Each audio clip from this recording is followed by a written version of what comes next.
children is difficult, and with so much information out there, it's hard to know what advice to trust. The Child Psych podcast brings you the top parenting and mental health experts in the world. This podcast is designed to encourage and educate you with the most up-to-date research and concrete strategies that foster healing and resiliency in children and teens, and tools that make parenting easier. Whether you're a professional or parent, you will walk away with answers that empower you, and you'll feel more confident knowing you are on the right path. Most importantly, we're here because we need to raise a generation of children who don't need to recover from their childhoods.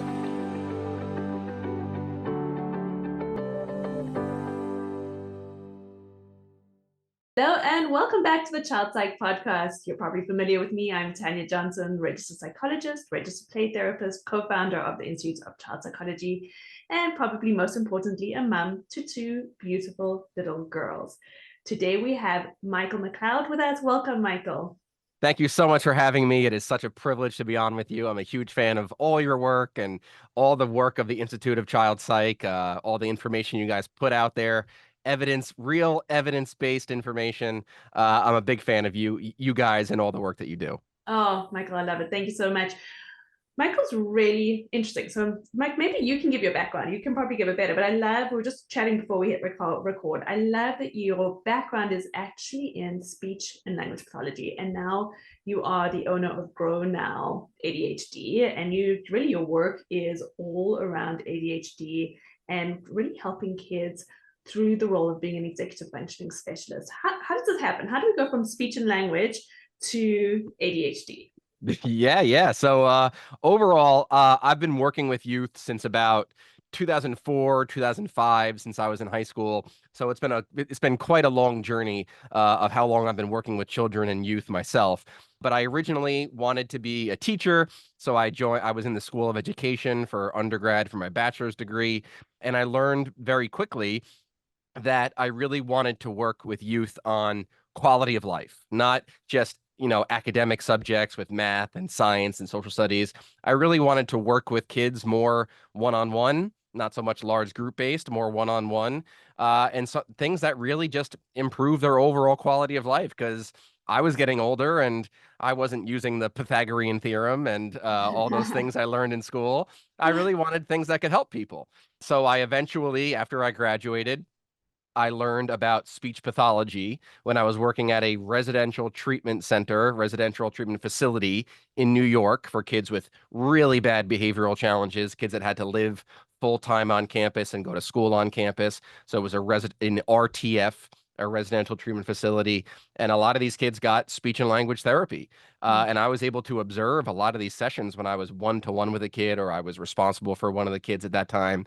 And I just saw, firsthand how the ability to better articulate yourself and express your language and work on social skills really improved their overall quality of life. So I instantly fell in love with speech and language pathology. And I went back and got my second bachelor's in speech. Then I got my master's degree. And then as soon as I graduated with my degree in speech pathology, I moved down to Philadelphia, where you have to do a clinical fellowship year, where you have to be supervised by a licensed speech pathologist in order to get your licensure and your credentials. So I was being supervised by somebody who was an apraxia specialist. So a lot of people think that speech pathologists just do things like articulation and stuttering and doing your R's and your L's and your S's. That's the speech side of things. That's speech, but it's speech and language pathology. So speech is how you articulate, how you speak. Language is your expressive language, your social skills, your receptive language. Language is much more vast.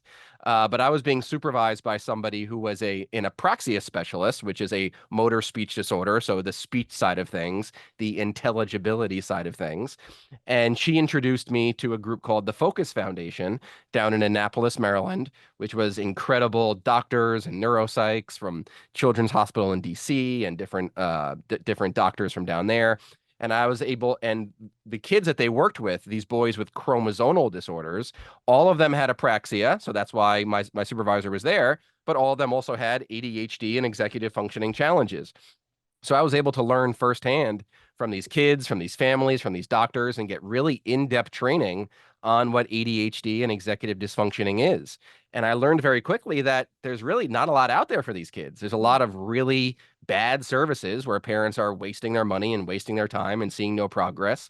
But ADHD was really correlated to a lot of really scary, dangerous things like substance abuse and job loss and incarceration and things like that. And there just wasn't a lot out there. So I developed my own model, the GrowNOW model of internal skills. We did a year-long research study on it at a local private school in the area, the Stratford Friends School. We worked with an incredible school there and saw great results as a result of this model, and everything's kind of expanded from there. Incredible. Yeah. And Mike, I know that there's a whole lot of parents listening right now who totally resonate with this feeling of going to a therapist week after week after week and just not seeing the shift that they need for their child. Correct. And the thing that I'm hearing time and time again is, oh yeah, my son goes to therapy, my son goes to counseling, he's in these social skills groups. I have no idea what they're doing in there. He enjoys the sessions, and but I just don't know what's happening behind closed doors. And that's a massive, massive red flag. So, first of all, we're talking about executive functioning skills. These are the greatest predictor of success for human beings, not IQ, not anything else. It's executive functions and independent skills. And we'll take a deeper dive into what executive functioning is today, I'm sure.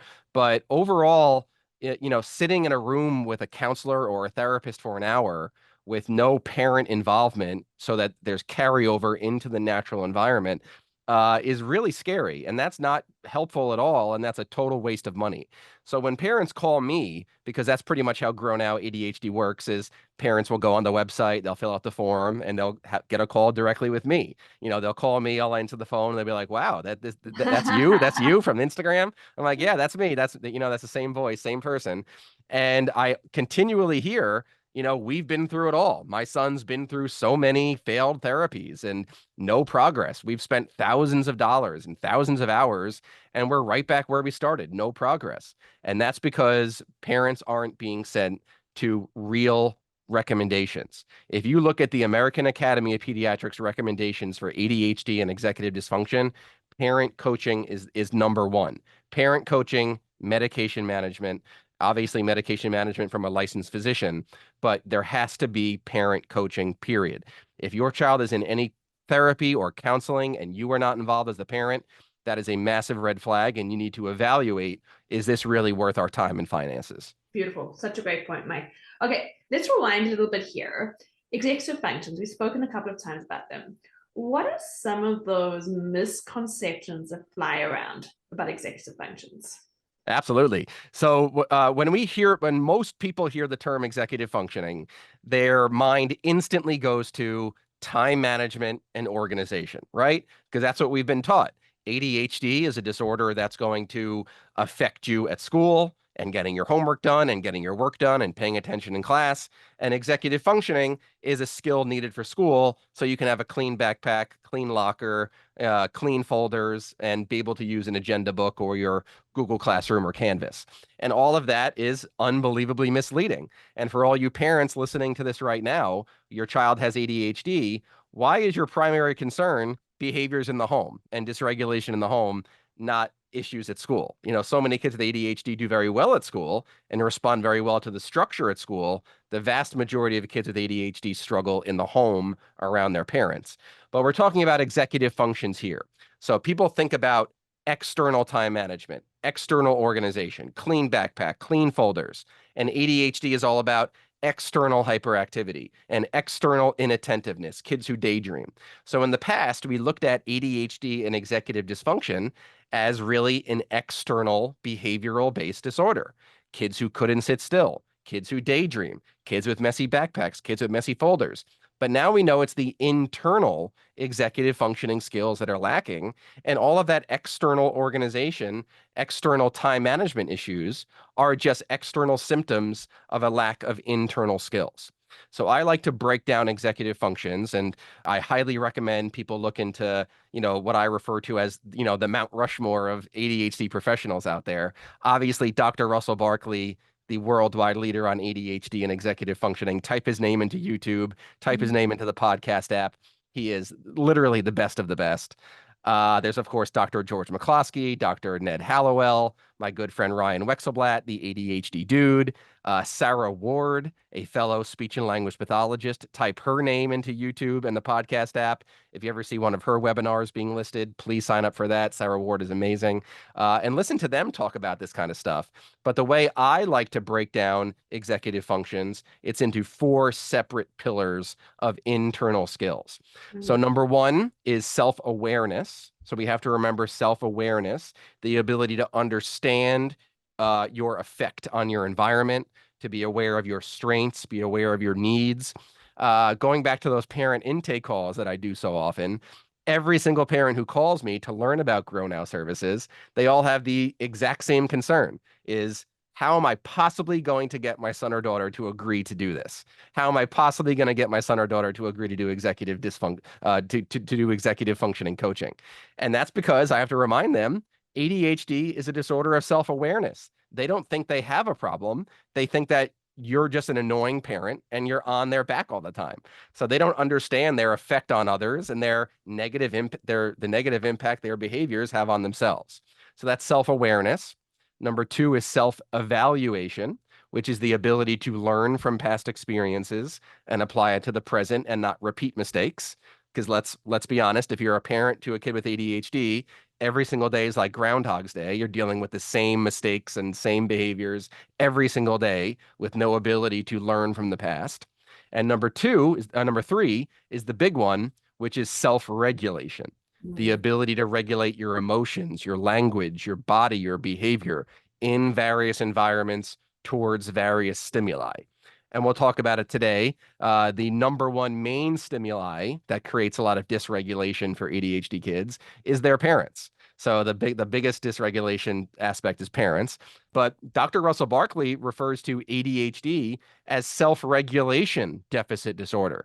Let's stop talking about this attention deficit nonsense, this hyperactivity, inattentiveness nonsense. It's really self-regulation and the ability to regulate your emotions. And when you look deeper down into the brain of an ADHD person, the neurodiverse brain, we're looking at a smaller amygdala, smaller anterior cingulate. The parts of the brain that help you manage your emotions are less active and smaller and reduced regional volume. So it's all about self-regulation.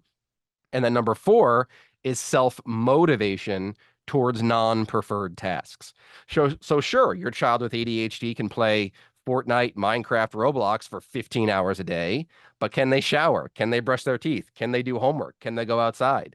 Can they motivate themselves towards things that are not instantly gratifying? Huge. I love that. Self-awareness, self-evaluation, self-regulation, self-motivation. You got it. Shifts the conversation altogether. Yep. Yeah, we're no longer talking about hyperactivity, impulsivity, lack of focus. This is far deeper. Exactly. So it's not so much about hyperactive, my kid can't sit still, inattentive, my kid can't pay attention. It's really self-regulation. They can't regulate themselves internally, so they're hyperactive, or they can't regulate their thoughts and their what's going on in their mind, so they're inattentive and they're daydreaming. So it's really just the inability to regulate your body or your mind. And there's a certain statistic, I don't have it memorized, but all the kids that are labeled hyperactive as young kids when they're first diagnosed younger, the vast majority of them end up outgrowing that hyperactivity and just be given that inattentive label after the years of puberty. So it's really just based on what's going on. But we have to look at the end of the day, what most people don't recognize about ADHD is that just like autism, it is a spectrum disorder. It is a very wide spectrum. Obviously, you have individuals with autism who need lots of support and may or may not be nonverbal and could be a danger to themselves and others and need a lot of support and a lot of help.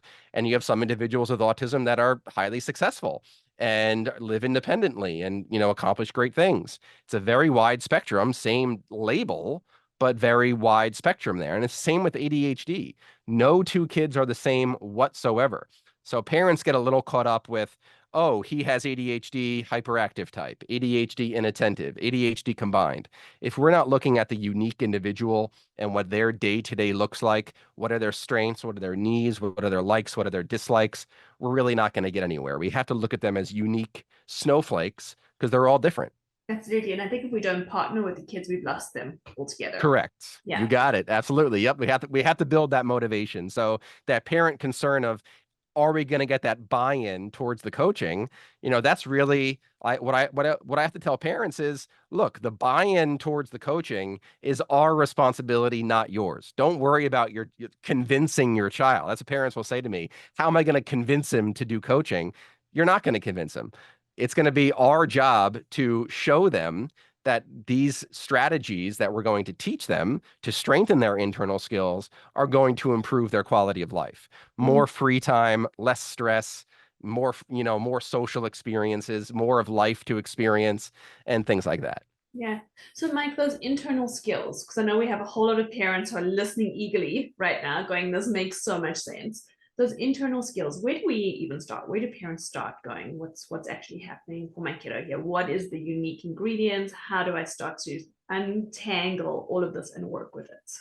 So that's an amazing question. And really, there's a foundational set of skills. So we described the 4 pillars of executive functioning: self-awareness, evaluation, regulation, and motivation. But what I refer to as the foundation of those 4 pillars is both nonverbal and verbal working memory.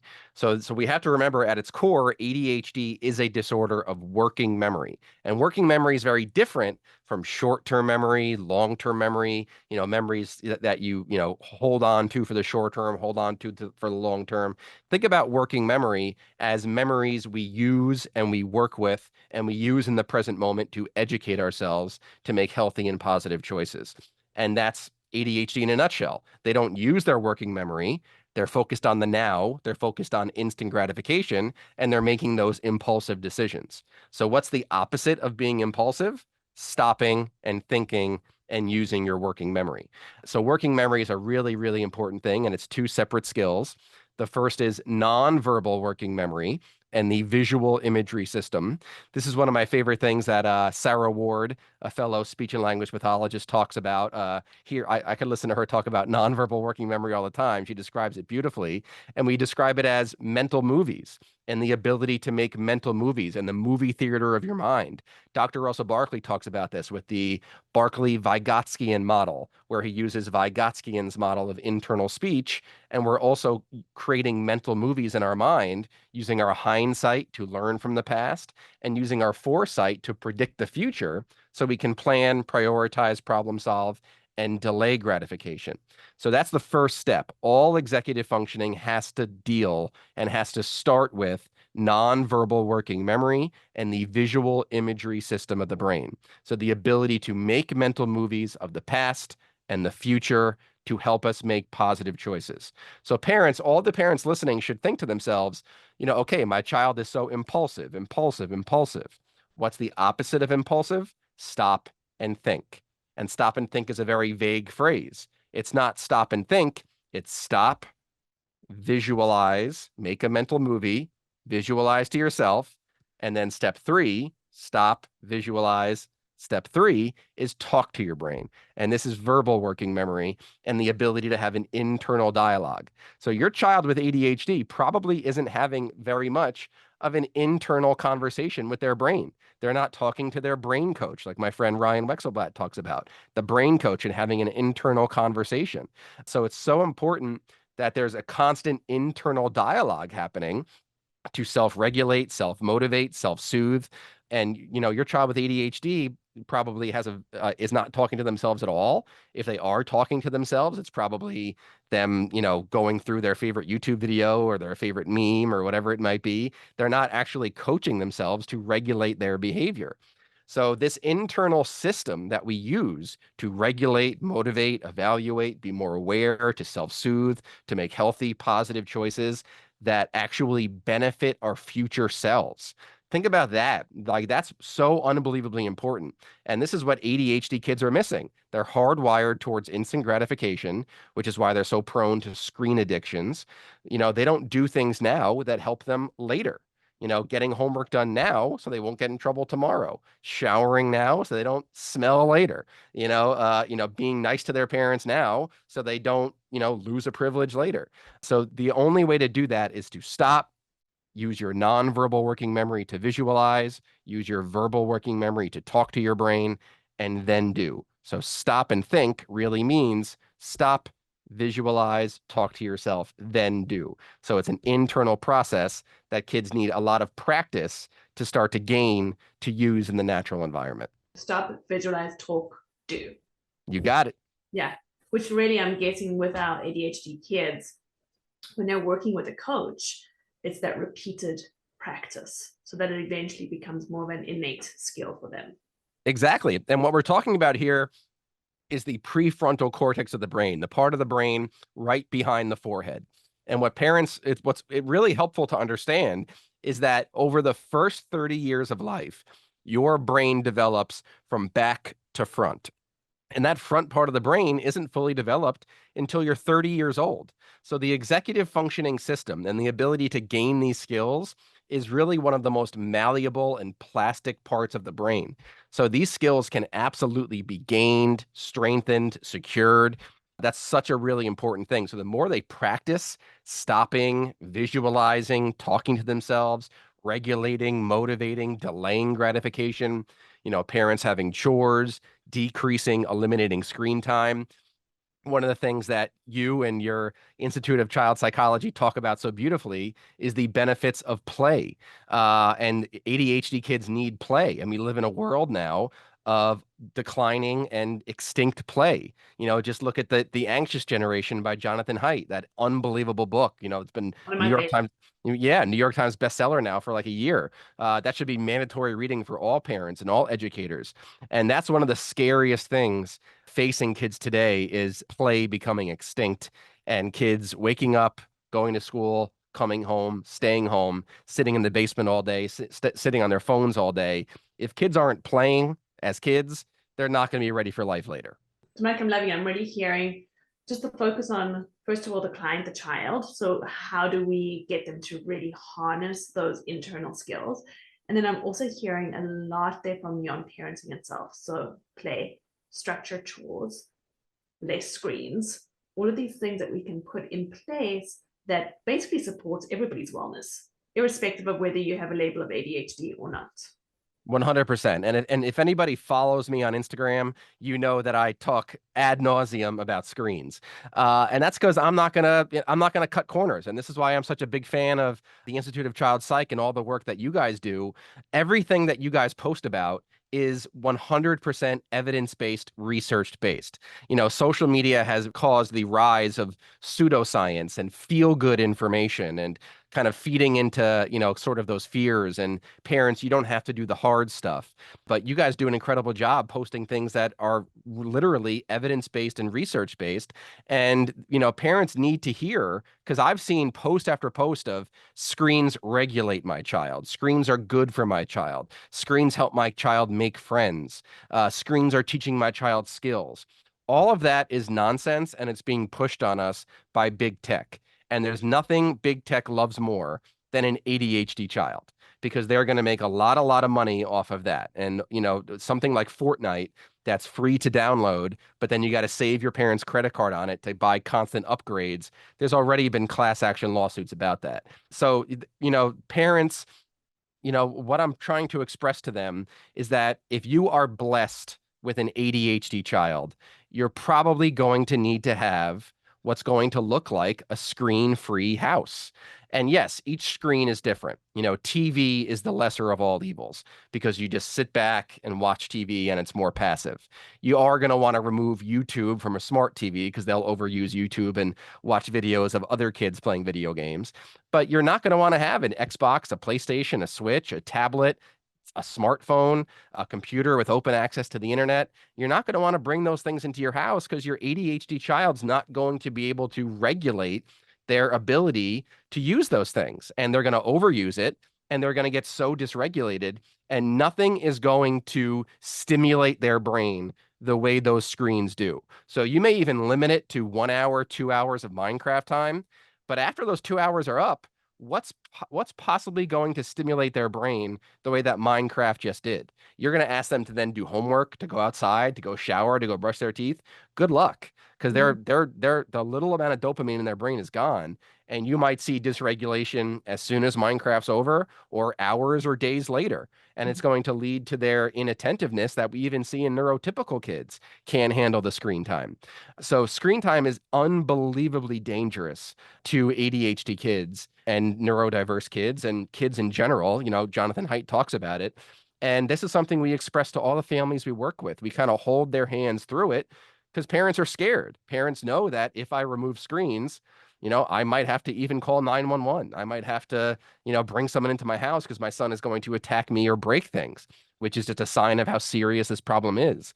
I've never heard of a parent having to call 911 when they take Legos away or action figures away. You know, screens are a dangerous drug. And if you have screens in your house, you're basically if you have video games in your house, you're basically turned your house into a casino, and you have, you know, a child in your house who's basically a gambling addict and can't control themselves. Just like schools now giving out Chromebooks and putting kindergartners on iPads, it's an absolute joke, and it's a true disaster and one of the worst things to ever happen to education. But screens are a very, very dangerous thing. And in the past, the recommendation was limit it, you know, use it as a reward, use it as when they do the wrong thing, you take it away, limit it to a couple hours a day. But now it's gotten so crazy with Fortnite, Roblox, Minecraft, Grand Theft Auto, Brawl Stars, all these crazy games where it's just too much. And parents can't handle the constant, you know, dangling it over their head like a carrot. And I can't get them to do anything unless I threaten screen time or reward screen time.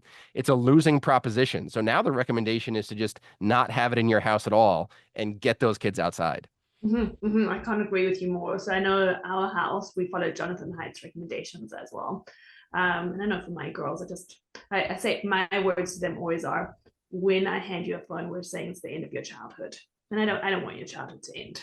Yeah, there's a great little comic strip in the book. Jonathan Haidt does a great job of putting little, you know, political cartoons in there in the middle of the book, where the young boy is just sitting there when he just turned like 13, 14 years old, and the parents go up to them and say, "It's been really nice getting to know you these past 14 years and conversing with you. Here's a phone, nice to know you." And that's basically it. You give your child a smartphone, you give them video games, you give them open access to the internet before their brains are ready for it. You're basically losing your child. We're there. Yeah. So I love that. A very strong recommendation. Again, screens, not even limiting, just get those screens out of your house. What are just a few other parenting strategies that you give that you love for parents? Sure. So one of the number one things that we tend to see is parents need to understand that language makes dysregulation worse. So the more language you are constantly throwing at kids, you know, parents get stuck in these battles where, you know, ADHD kids, yes, they have an executive functioning developmental disorder and their executive functions are 3 to 5 years behind. But many kids with ADHD have an average to above average IQ. And you know what they're really good at? Is pulling their parents in to that argument vortex, that negotiation vortex, pulling at their heartstrings and really getting such a dopamine rush by feeling a sense of control over their parents. So parents get stuck in, you know, parents don't realize that a child might have 5, 10 minutes of homework to do, but it's way more stimulating to the child to get into a 5-hour argument than do 10 minutes of homework. And parents get sucked right into it. So parents need to realize the more language and the more attention you're giving your child, you are feeding in to their negative attention seeking. You are stimulating their brain.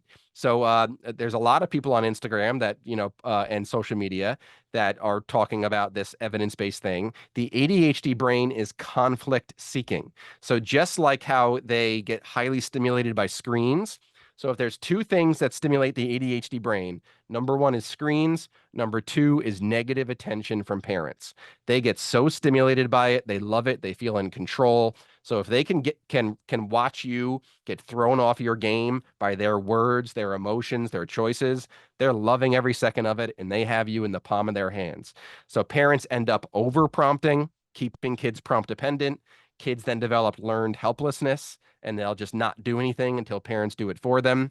They'll have parents emailing the school for them, checking their Google Classroom for them, getting them out the door on time so they never experience being late. And it just becomes this vicious cycle where parents end up doing everything for the child, keeping them prompt dependent, getting them a massive IEP, a massive 504. They graduate high school, they go off to college, they have the IQ to get good grades, but they don't have the executive function skills without mom and dad to constantly prompt them. And there's no chance of them being successful at college in the dorms and setting office hours and going to the library and turning their phone off and things like that because they're still so prompt dependent. So what parents have to realize is you have to use less language around your child and start modeling.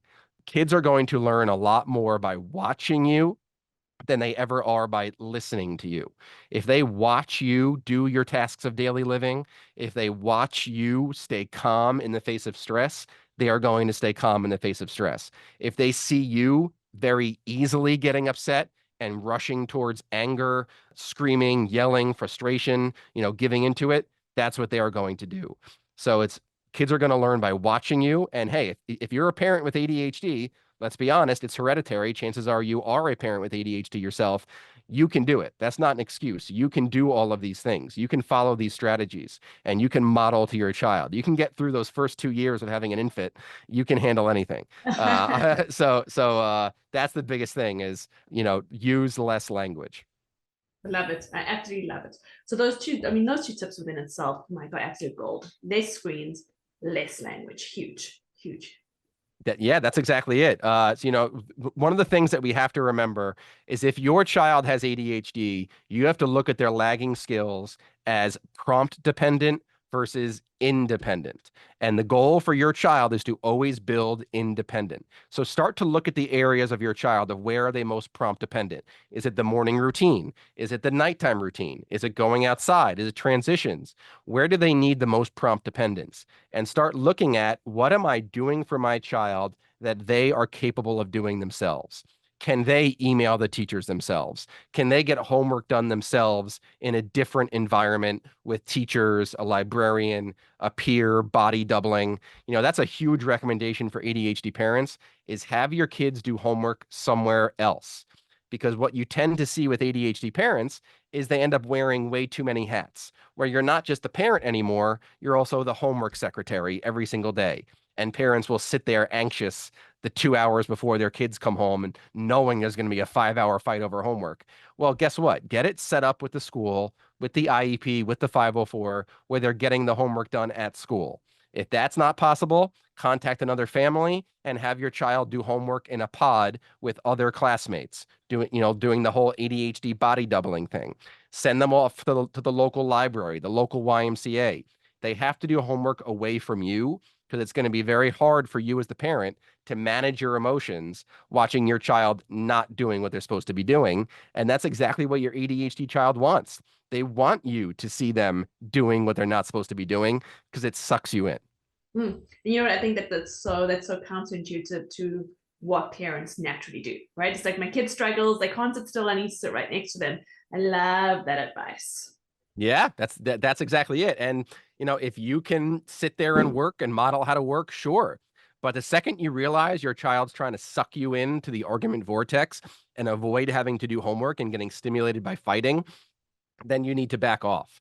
Parents need to learn how to say a prompt once, walk away, and let your child deal with the natural consequences. Then when they come to you and ask for something else, they don't get anything from you until they do what was asked of them earlier. That's how they learn social reciprocity. This is another aspect of ADHD we didn't even touch on today. I mentioned how most of the problems are in the home. So we talked about executive functions, and most people think of executive functions as time management and organization towards school. I actually separate executive functioning into 3 separate zones. So the first is academic executive functioning, which of course is getting your schoolwork done, time management, organization, study skills, the things that most people think about. But the number 2 is home executive functioning, which is actually what most kids with ADHD struggle with.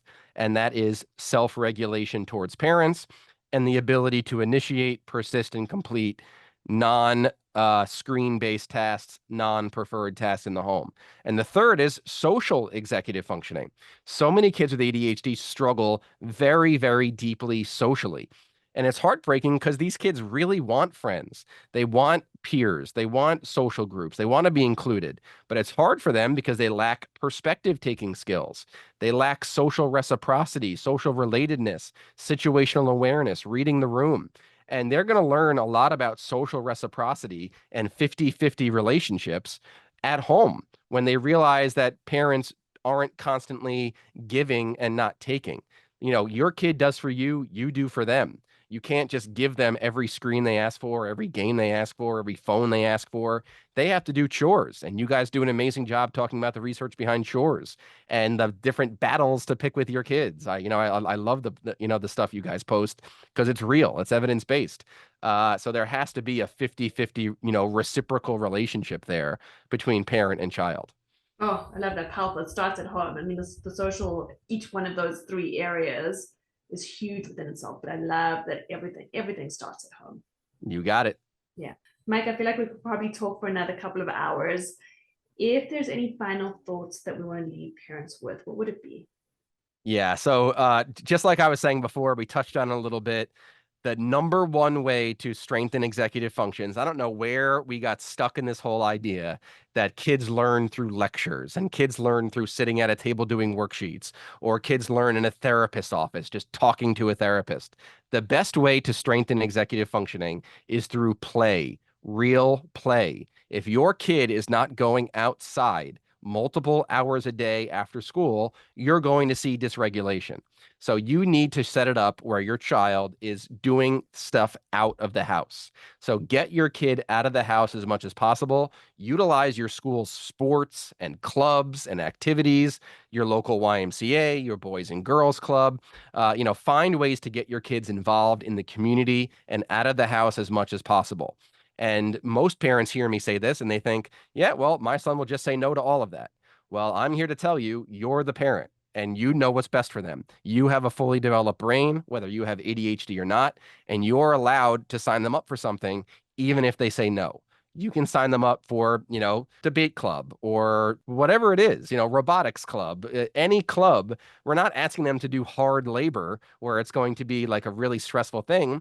We're just asking them to be around peers and play in unstructured environments. Drop them off at the YMCA, drop them off at a playground.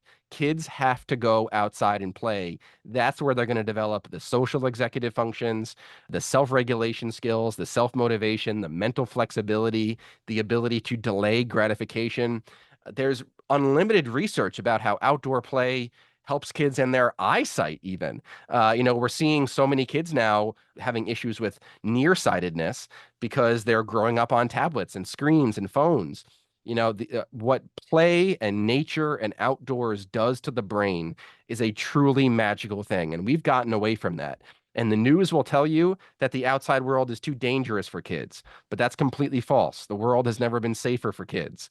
If you need to take an Apple AirTag and put it in your kid's shoe or put it in their backpack, go ahead. Get them one of those smartwatches where you know their location. Do what you have to do, but get them outside at all costs. And it doesn't matter if they say no, you're the parent. You're not asking them to do something difficult. You're doing what you know is best for them because you have their best interests in mind. Oh, Mike, you're speaking my language completely. Where does everyone find you? Where can they find you? Sure. So my website is GrowNOWADHD.com. You can learn more about our executive functioning coaching and parent coaching. Fill out the form on there. It'll set up a call directly with me and you'll have a conversation with me.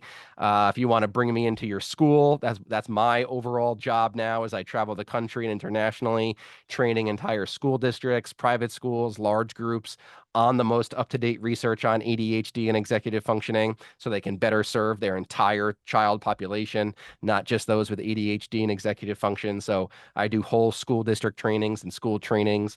You'll find more information there. You can listen to the ADHD Guys podcast with myself and the ADHD dude, Ryan Wexelblatt. So definitely listen to the ADHD Guys podcast out there. Listen to it, leave a review. And you can follow me on Instagram and watch some of my low budget videos. So on Instagram, it's at GrowNOW ADHD. I promise I'll never post a video of me dancing and posting at words. It's all just real practical information that you can take home and start to use with your child. So GrowNOWADHD.com, Instagram at GrowNOWADHD for school trainings and parent coaching, and the ADHD Guys podcast. Thanks, Mike. We'll link all of those in the show notes. Awesome.